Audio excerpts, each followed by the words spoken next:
É difícil explicar a sensação de controle constante para quem nunca precisou esconder algo de alguém. Quando eu era adolescente, eu não compreendia direito o que eu sentia. Ainda assim, eu achava que eu não podia me comportar de alguma maneira que desse margem para qualquer comentário que questionasse a minha sexualidade. Nessa tentativa, até o hábito da leitura foi prejudicado. Eu queria fazer parte do grupo de meninos populares da escola, que falavam de garotas, iam para as festas e não se interessavam tanto pelos estudos.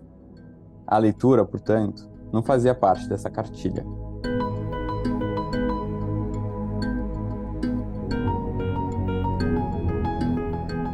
Pedro Pacífico, mais conhecido como Bookster, perfil que dá dicas de leitura nas redes sociais, nem sempre teve essa relação próxima com a literatura.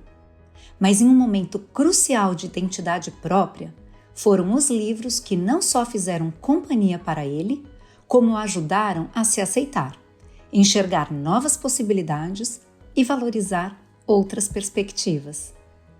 Eu sou Geise Diniz e esse é o podcast Plenai. Ouça e reconecte-se. Eu estudei numa escola alemã tradicional de São Paulo a vida toda. Era um colégio bem conservador, cheio de regras. Até a 4ª série, todo mundo precisava usar meias e tênis brancos.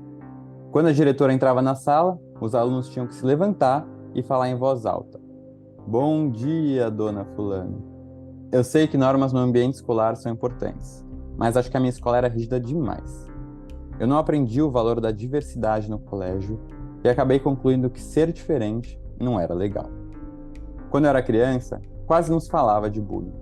Era comum ver os estudantes sendo insultados. Quem de alguma forma saísse do padrão esperado, pelo motivo que fosse, podia ser vítima de ofensas. Se eu escapei de um bullying intenso, foi porque eu vigiei o meu comportamento o tempo inteiro. Era um constante estado de alerta.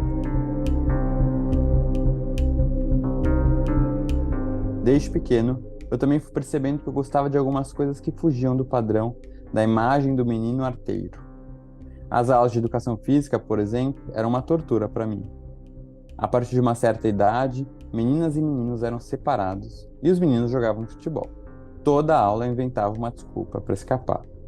A pressão não vinha só das crianças, mas dos adultos também. Meu pai é apaixonado por futebol e me levava ao estádio para ver os jogos com ele. E eu só torcia para o jogo terminar logo. Pode parecer exagero, mas quando você está numa situação de vulnerabilidade e não tem maturidade para impor seus interesses, pequenos gatilhos causam muito sofrimento no dia a dia.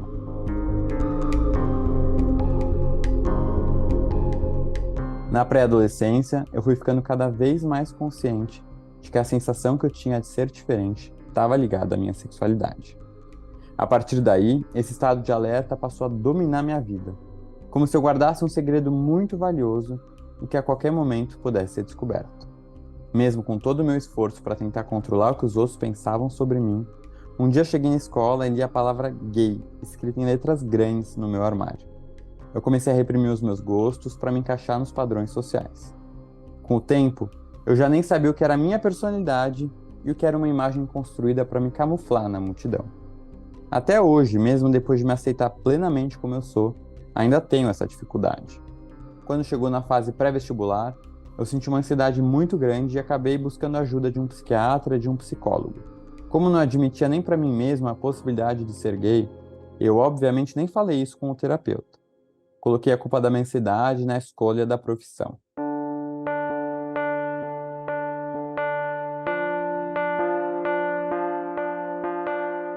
Acabei entrando no curso de Direito da USP. E a transição de uma escola particular conservadora para uma universidade pública que estimula o pensamento diverso foi fundamental para esse meu amadurecimento.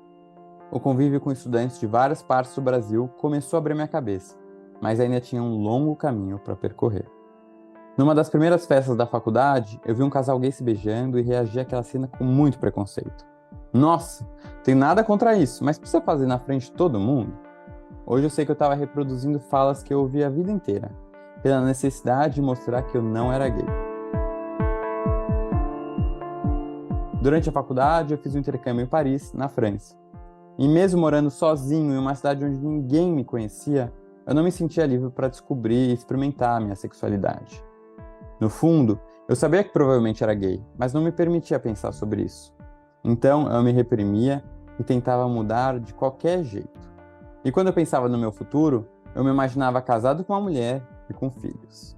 Um dia, numa viagem para a Itália, eu senti um enjoo muito forte e tomei um remédio para náusea. Sem motivo aparente, comecei a sentir uma ansiedade muito grande que eu nunca tinha sentido antes. O mal-estar aumentou e eu tomei mais um comprimido para o enjoo. Na sequência, tomei o terceiro. Mas as sensações foram piorando e eu perdi o controle do meu corpo. Tive uma crise de choro que não parava. Liguei para minha mãe, desesperado, e ela disse que aquela reação podia ser um efeito colateral do remédio. E foi o que de fato aconteceu. Entrei na porcentagem dos raros pacientes que podem ter um efeito bem agressivo por conta de um simples remédio de enjoo. Os sintomas agudos diminuíram depois de 2 dias, mas o episódio desencadeou crises que me acompanharam por muito tempo. E eu logo voltei para o Brasil. A ideia de retomar a vida normal me dava ansiedade e medo de ter uma nova crise. Então, eu passei por uma fase de recolhimento interior, ainda que tentasse forçar uma vida normal. Foram meses para conseguir encontrar uma medicação que conseguisse controlar essas minhas crises. Os livros entraram com mais força justamente nessa época da minha vida, já que eles me davam uma sensação de acolhimento, de segurança. Num primeiro momento, eu não sabia que eu gostava tanto de ler. Eu estava totalmente perdido no que ler, até porque eu não nasci numa família de pessoas apaixonadas pela leitura, exceto pelas minhas 2 avós. Minhas irmãs não tinham o hábito de ler, nem os meus pais. Então, nessa época, eu fui procurar as dicas de leituras nas redes sociais. Num primeiro momento, eu busquei livros de não ficção e de autoajuda que pudessem me ajudar a superar esses meus medos. As redes sociais acabaram sendo um guia para me apresentar coisas diferentes, para me encorajar a ler obras que eu achava que iam ser chatas ou difíceis. E assim eu fui me apaixonando cada vez mais pela literatura.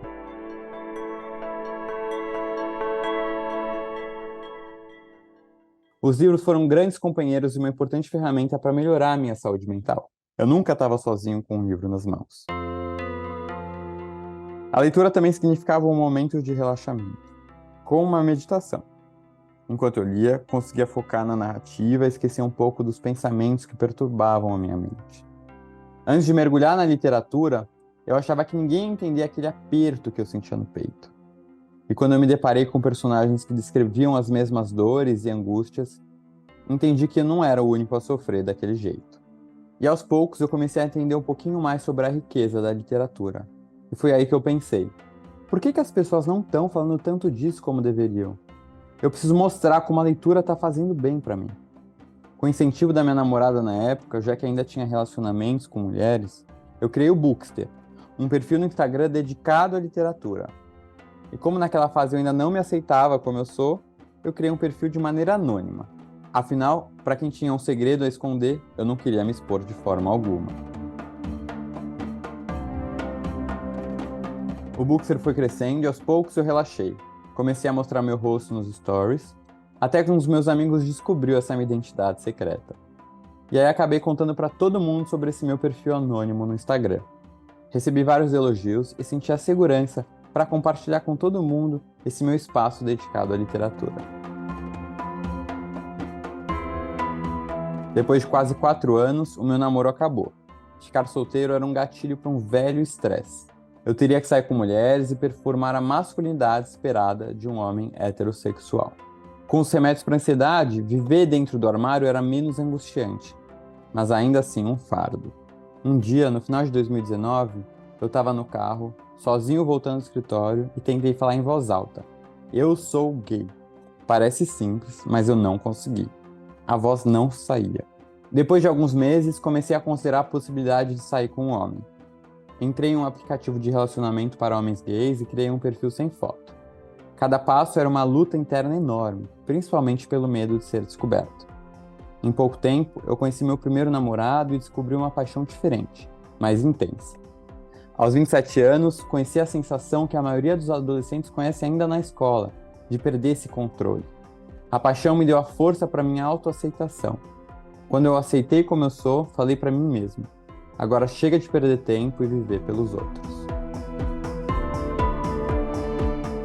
Não demorou muito e eu contei para minha mãe que eu era gay. Nós dois choramos de emoção e ela me agradeceu por compartilhar esse segredo com ela. Eu senti que pela primeira vez estava vivendo por inteiro. Depois contei pro meu pai, pro resto da família, pros amigos e pra minha ex-namorada. Todo mundo ficou do meu lado.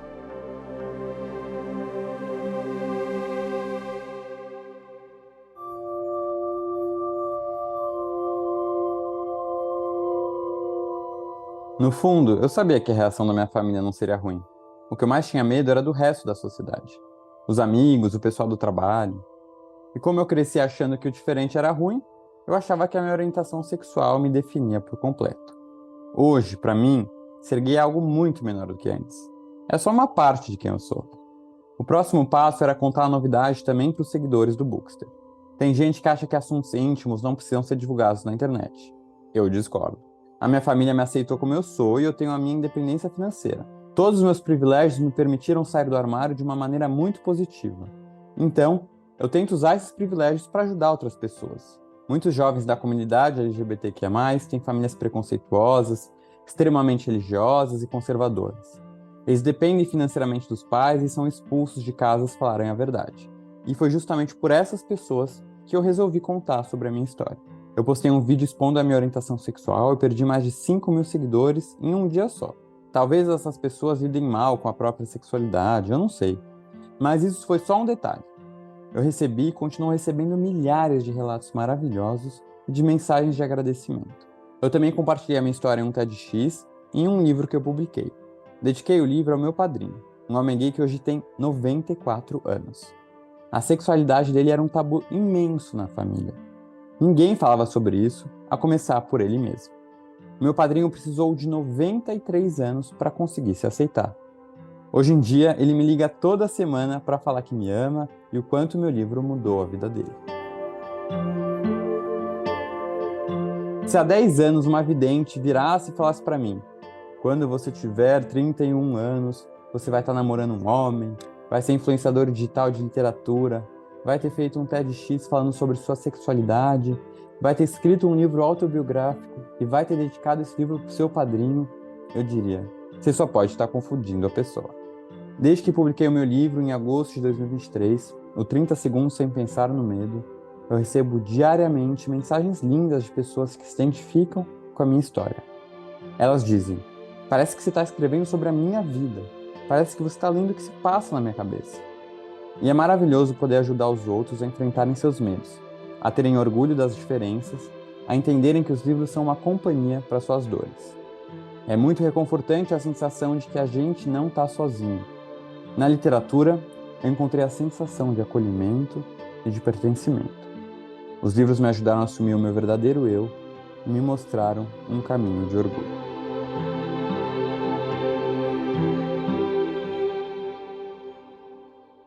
Nossas histórias não acabam por aqui.